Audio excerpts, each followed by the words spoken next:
again. As you might have seen by my channel, just before Christmas I was diagnosed with fibromyalgia. Now, I'm still getting used to it myself, and I've made a few videos that you can look at that explains it. But there's one link that people keep sending me to read called the spoon theory, which is an easier way to explain how it affects us each day and how we can get on with it. Now, it took me a few attempts to actually read it because it's quite long, but I'm going to try and explain it for you today. In the description there'll be a link to the website where you can read it, and I take no credit for this whatsoever. This is written by another woman, but I'm going to try and explain the theory itself to you today. The story is that a woman who had lupus was in college and had a friend, and her friend asked her one day, although she'd been to a load of appointments with her, what it's like to actually suffer with lupus. Now, the spoon theory can also apply to fibromyalgia, ME, chronic fatigue, chronic pain. It applies to a lot of disabilities as well. So the spoon theory is, the guy was sitting in the cafeteria and looked around for something to try and explain it with when her friend had asked her, and she found a load of spoons and said, "Yeah, now you have lupus." Now, I've got a handful of spoons here, and I'm going to try and explain to you today what the spoon theory is. She said, think through your daily routine and how you get by it. So getting out of bed in the morning, it's one spoon gone. Now, it's not as simple as that. For people who suffer with illnesses, getting out of bed is quite a hard thing to do. I know I personally spend days in bed. The only reason I get up is to go to the toilet. But for people with disabilities, you wake up every morning having not slept right, and it's just hard to get out of bed. Your joints ache, you're stiff. It's like having run a marathon even though you've just been asleep. Okay, so you've got out of bed, one spoon gone. As the girl who had asked the woman said, the next thing she does is have a shower, get ready. Now, that's not just one spoon getting ready. You know, you have breakfast, you have a shower, you get ready. But just for example, we're only going to take one spoon away. That's just for a normal person. That's, as I said, people with disabilities, it would take more than one spoon. Now, these spoons represent the energy and ability to do things in the day. So what do you do then when you get ready? You might do your hair, you gotta find your clothes, what you're gonna wear. It's not as simple for us as putting clothes on. We have to think ahead.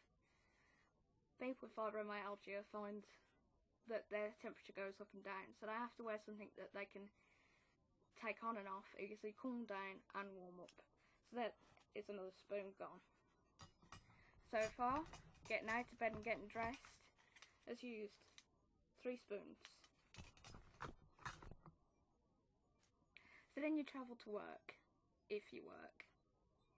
And that's not just travelling to work. If you get public transport, you wait for the bus, you get on the bus. If you have to stand up, that can take 1 or 2 spoons away. But we're just going to take the 2 spoons away as a normal person. And then you have work. It depends on what you do. Work can be 2, 3 spoons. Doing things all day, typing. Just using your mind with chronic fatigue and fibro fog and stuff like that. That will tire us out for the entire day. That can use every spoon we have left. But you'll find a lot of people who have disabilities don't work because they can't. So average day, pottering around, let's say you do a bit of housework or you do some baking, maybe, I don't know, I do woodwork personally. It's a hobby of mine, but that can easily take, once I've done woodwork, I'm in bed for the rest of the day. So for that, we're going to take away 3 spoons. So you've got, just so you know why, you have arriving at work and doing work, stopping to have lunch, and finishing work. And that has left us with very little spoons. If you're getting home again the same way, you can say goodbye to another 3 spoons. And then you have 2 spoons left. And that is, get ready, go to bed. And we haven't even talked about eating yet. So all I'm going to take away for finishing work is another spoon. So you, as a girl, you know, young woman, young man, that's all you have left. So you go home, you eat,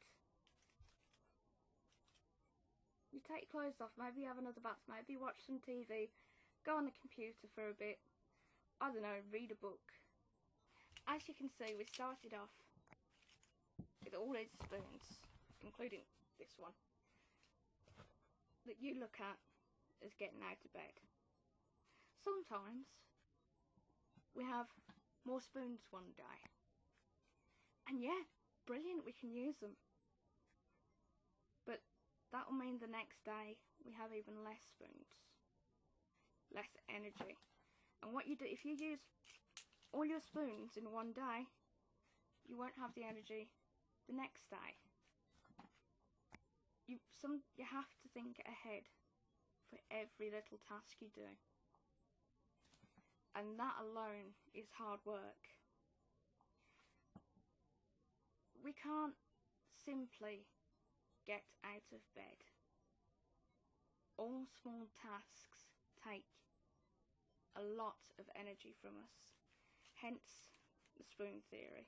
At first you think, right, let's think, you know, oh, I get out of bed, go to work, come home. But it's not as simple as that. And once you have one of these chronic disabilities, life will never be as simple as that again. And for people who have been normal all their life, it's going to be hard for them to try and get used to this. They have to start looking at it like, you know, what do I do tomorrow? What can I do today? It's not as simple as that anymore, which can be frustrating, but it can be even more frustrating when they don't have the support of their family. Please, if you have a newly diagnosed friend, family member,